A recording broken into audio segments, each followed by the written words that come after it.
Mr. Kinwal Sibal, thank you very much for joining us today. We are debating the question of the security in the region on the light of the recent coalition or alliance between Iran and China, and also with the involvement of the Russians. Now, there are many people who think India should be part of a new defense and security arrangement in the region. What do you think of this view? Well, thank you very much. Can you hear me? Can you hear me? Yes, we can. Oh, well, thank you very much for inviting me. I would have loved to hear the other speakers and understand what they were saying. But unfortunately, since I don't know Arabic, I couldn't follow what they were saying. It would have been very educative for me, since the topic is very important, and India obviously is deeply interested in developments in this region, which are very vital for our security. Now, what I would like to underline is that we have been working on our expanded defense ties with the Gulf region much before China and Iran signed this 20-year agreement, the details of which are not yet precisely known. This is so because apart from our civilizational, cultural, religious, economic ties with the Gulf region, we have major security interests in the region, because any instability in this region would prove very costly for us, because this is the region from which we get our oil and gas supplies.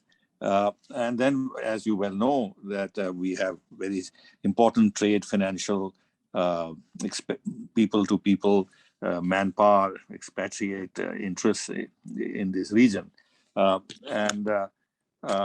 Therefore, for us, if this region is destabilized, we will have very serious problems, external as well as internal.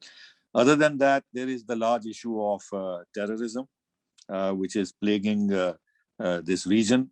The sources of this terrorism are well known. I would not like to elaborate on them. What we really appreciate is that there is a much greater awareness and consciousness of the threat of terrorism to the Gulf countries itself. And we have established extremely valuable and productive ties with individual Gulf countries with regard to cooperation in the area of counter-terrorism. Now, as I said, we have been working on defense ties with the Gulf countries. We have had very productive discussions with the UAE.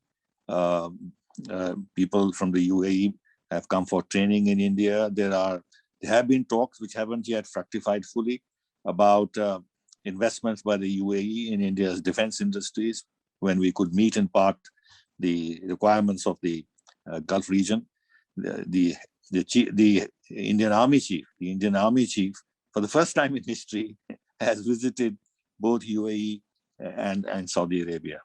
When our Prime Minister went to Oman a couple of years ago, some defense agreements were signed, and it was agreed to give the Indian Navy access to the Duqm port. The maritime security has become a very major issue of cooperation with the Gulf countries.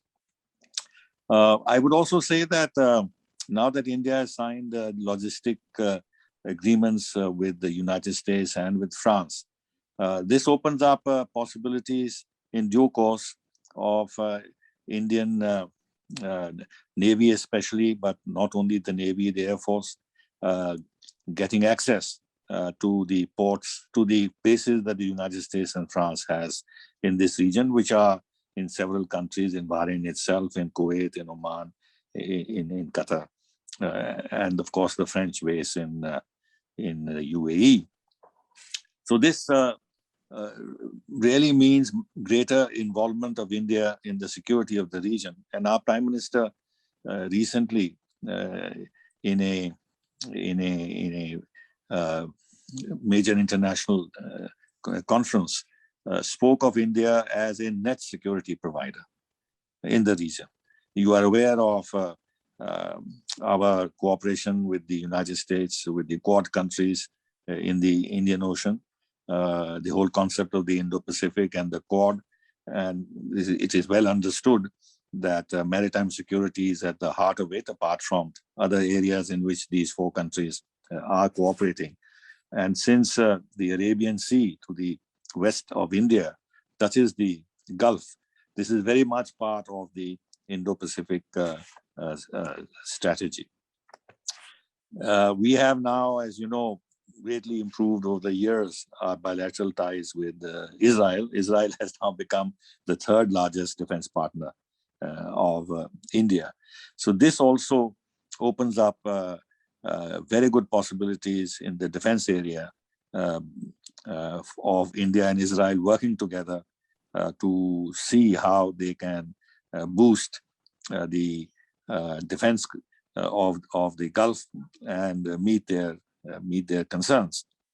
Now, in Afghanistan, as you know, there has been a bit of a setback to regional peace and stability with the takeover of Afghanistan by the Taliban and the precipitate withdrawal of the United States, which has sent very worrying signals, not only in the region, but beyond, with regard to the United States' ability now to actually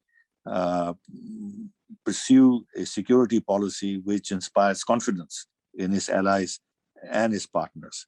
The manner in which they have signed they legitimized the Taliban and have handed over, in fact, gifted the country to the Taliban, I think sends very disquieting signals to the rest of the world, especially the determination, capacity, and the willpower of the United States to deal not only with China, but what concerns you also is the evolving China-Iran relationship.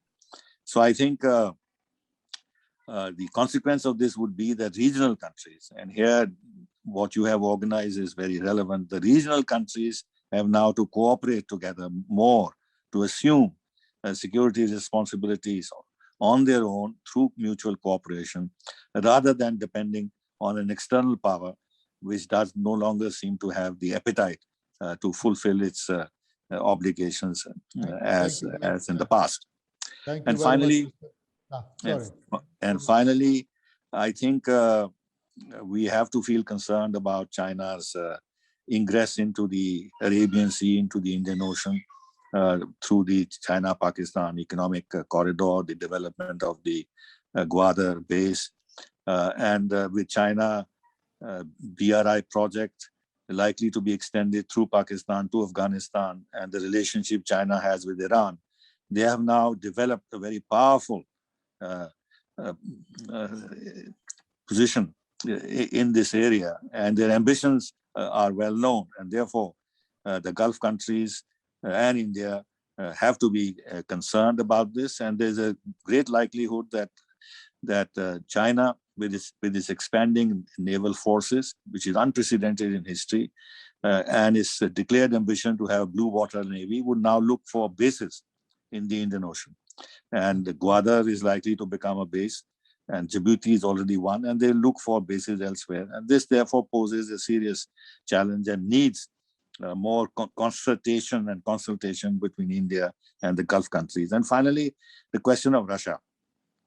Now, naturally, India is concerned about the developing China-Russia strategic partnership, which is deepening.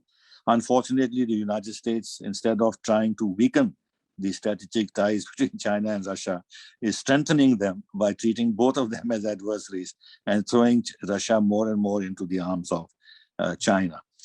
This is geopolitical short-sightedness, in my view, of the Americans. But we are concerned about this, but nevertheless, we are maintaining very close ties with Russia, which is a traditional partner. And we have very good understanding at the highest level. So we feel that we'll be able to manage this situation as best as we can. I have to interrupt. I think we reached to the final point, which is extremely relevant. All the points you have mentioned are very relevant to the issue. The advantage of all the audience here is that all of them understand English, so they understand very well what you said, and they took it with a great note, particularly your clear message of that we cannot anymore rely very much on outside sources of for our security and defense. We better have our arrangement within our region, within our neighbors. And as we mentioned earlier, the only country candidate still viable for the GCC countries is India, because now we know now China, Iran, Pakistan, and Russia is on one side, and we have India left with 1.3 billion people, and we look forward to hear more about this view from our participants here. Thank you very much again. Shukran.